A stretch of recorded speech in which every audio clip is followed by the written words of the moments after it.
Hi guys, welcome back to my channel.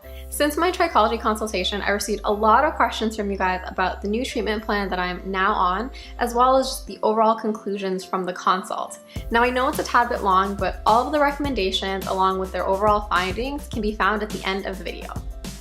I do have quite a few videos lined up for you guys just showing the different treatments that they have me on and the different products that I'm using, so be sure to keep checking my Trichology series for more info.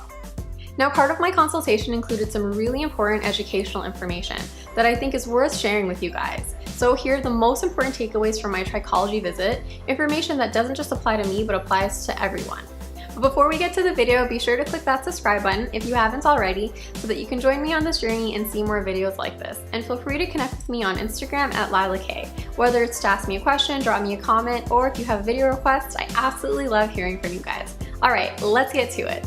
The first question that we usually ask has to do with genetic predisposition. And the reason that we ask this question is it's not that, genetic hair loss is really not fully understood.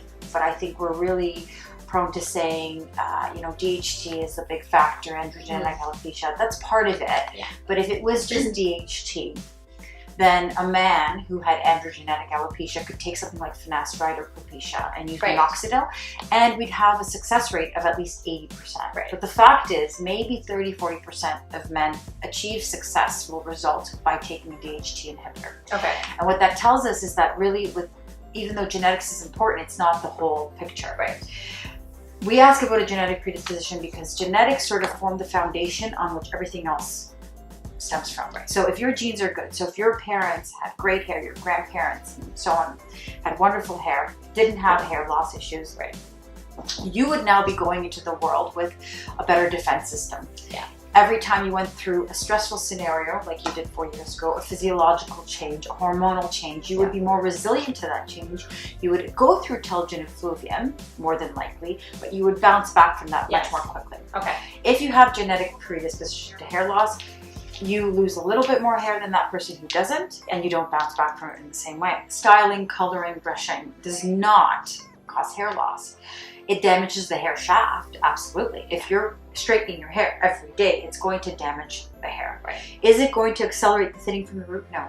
Okay. As long as you're taking care of your scalp, creating healthy hair, and using a heat protector, you're fine. Okay. If your scalp is oily, the more oily your scalp is, the more often you should wash it. Of course. Washing your scalp more often is not going to make your sebaceous gland overact and compensate.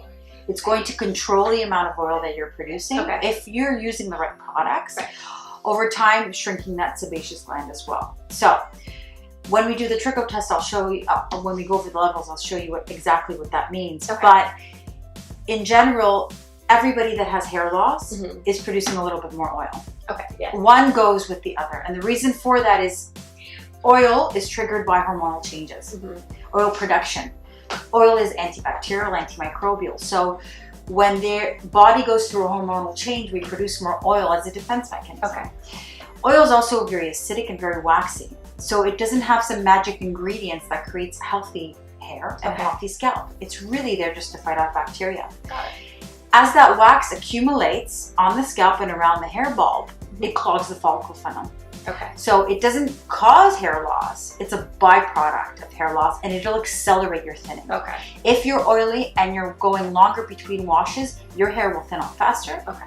Your scalp will be worse, and your hair will eventually get worse as well. I don't know about you guys, but I found that fascinating and eye-opening. I think it's because I was guilty of a lot of those myths. For example, I only used to wash my hair once a week, and I completely eliminated using heat tools, but I'd put my hair up in buns and ponytails still. It's funny because we all try to eliminate certain things that we think are bad for our hair, but it's interesting to find out what's actually healthy for our scalp or what promotes a healthier scalp.